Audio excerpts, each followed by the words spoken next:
Hey Tube, I wanted to have a conversation about the state of race relations in the world right now.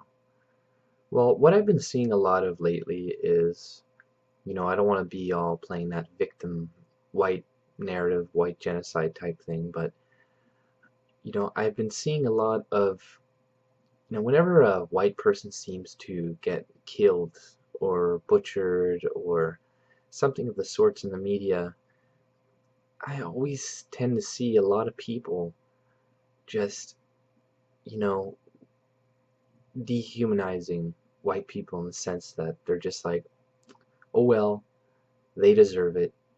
They did that to our people, so blah blah blah.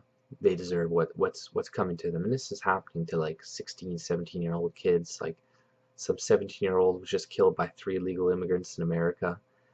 And I know the reaction of most people, like so some like 17-year-old white kid, it's not gonna pull the heartstrings of honestly the majority of people of color in America or different countries like that, because a lot of people just don't see white people as people, as having a soul. And I don't believe in souls to begin with, but I see that a lot. And a lot of people are just think, you have no souls, you have no empathy. There's studies on this. You know, they've done studies on this. That's what they tell me, and it's like, oh well, look, see, white people only feel empathy towards other white people, and it's like, okay, that applies to pretty much every race. So if you grow up around a certain amount of people that look like you all the time, then you're naturally going to have more empathetic feelings towards something that looks more similar to you. So it has very little to do with racism, and it's not only white people that do this. So that's what's kind of been, you know, worrying me. And that's one of the reasons why I think, we should be worried about kind of becoming minority in our own countries, because if you listen to the rhetoric coming from different people, different leaders in these communities, it's not very encouraging. And I don't think it's going to be good for anybody if we're at each other's throats. And, I think we need to have some sympathy. Like, at the same time, if we see Muslims get killed, this and that, we shouldn't be like, oh, well, it's because they deserve it because of this and that. Like, no, they're people too. Same with white people or black people. We should try to see people as individuals instead of a whole collective race. And we should stop trying to blame people for the sins of their fathers, because I continuously see this. And it's just a fact that, yeah, white people have to deal with it more than other people. Like, I guess we were one of the more successful groups. So, we're prime to be scrutinized, essentially because we're so nice, in my opinion, that you go to other countries, they don't allow you to disparage the majority race or whatever you want to call it.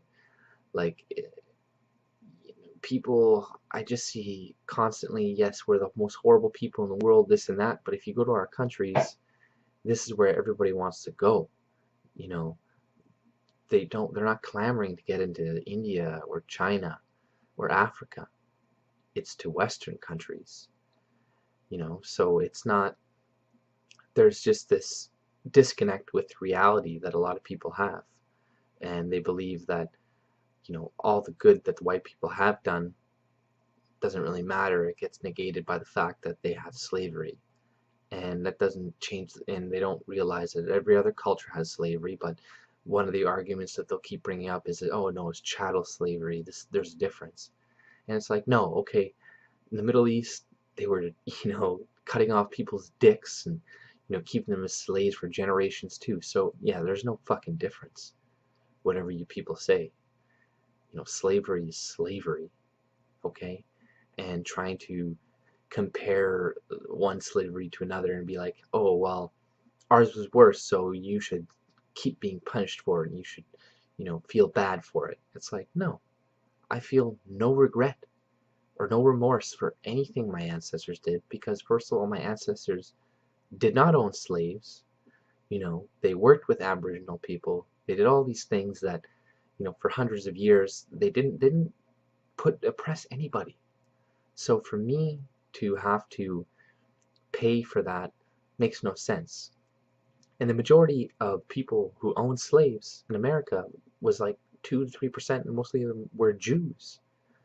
I have nothing against Jews, but I'm just saying, like, it's, you know, if you really want to look at who was doing it, you know, it wasn't all white people, the majority white people.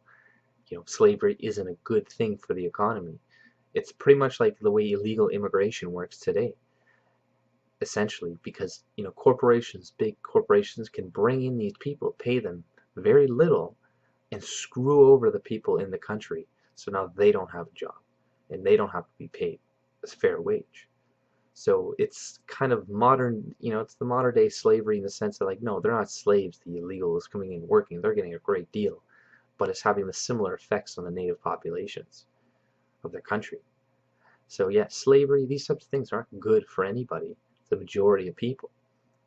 Even though a lot of people will say, oh, well, America and that was built on it, whereas, yes, some of it was, but the reason these countries, our countries, Western countries, are richer than other countries because of our political systems. It has very little to do with slavery, because a lot of other countries that are very rich right now did not have slavery. Their countries were not built upon slavery. Canada was not built upon slavery. You know, we did some bad things to the Aboriginal, but even that, the residential schools gets a very bad rap.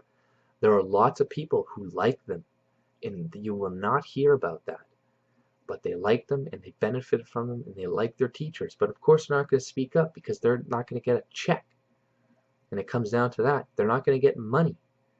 So yeah, they're not going to say, hey, I actually had a good time. They're going to let the vocal minority talk about the bad times they had. And that, no, that's not good either. But a lot of people were getting tuberculosis in school at that time. A lot of things were happening to everybody. So to put a lens on one culture and just kind of ignore all the hardships that the other cultures were going through at the same time is disingenuous.